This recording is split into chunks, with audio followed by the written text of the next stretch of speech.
মা শ্যামসুন্দরের কাছে দেখতে এত সুন্দর হবে আমরা ভাবতেও পারিনি। আজ আমরা চলে এলাম কলকাতার জীবন্ত কালী মা শ্যামসুন্দরের মন্দির। কালো রূপে আলো হয়ে শ্যামা।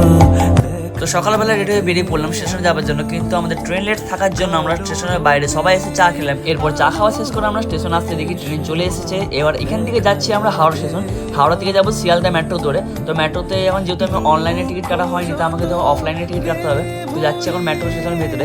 আর তোমরা মেট্রো ছাড়াও বাসে বা ট্যাক্সিতে করে যেতে পারো শিয়ালদা স্টেশন। আর শিয়ালদা স্টেশন করে অটো করে তোমরা যেতে পারো শ্যামসুন্দর মন্দির। যদিও শিয়ালদা থেকে 2-3 মিনিট হাঁটা পড়ে আমাদের শ্যামসুন্দর মায়ের মন্দির, কিন্তু তোমরা যদি কেউ প্রথম যেতে থাকো তাহলে তোমাদের আমি রিকমেন্ড করছি তোমরা অটোতে এসো। তারপর শিয়ালদা স্টেশন আসার পর আমরা অটো নিয়ে চলে গেলাম শ্যামসুন্দর মায়ের মন্দির। যেহেতু ওদের অন্য দিয়ে কোনো রুট দিয়ে তাই ওরা ঘুরে ঘুরে আমাদেরকে নিয়ে গেলো শ্যামসুন্দর মায়ের মন্দির। আর অটো ভাড়া পড়লো একজনের মাথা পিছু 30 টাকা করে। আর বলতে না বলতে আমরা মায়ের মন্দির চলে এসে দেখি ছোট লাইন পড়েছে। মাকে দেখার জন্য এইটুকু লাইন কিছুই না। তারপর লাইন থেকে বেরিয়ে আমরা মায়ের জন্য চাল, কলা, ফ্রুটি আর একটা গোলাপ, একটা চকলেট কিনে এলাম। তারপর মায়ের মন্দির আসা আবার লাইন দিয়ে দিলাম।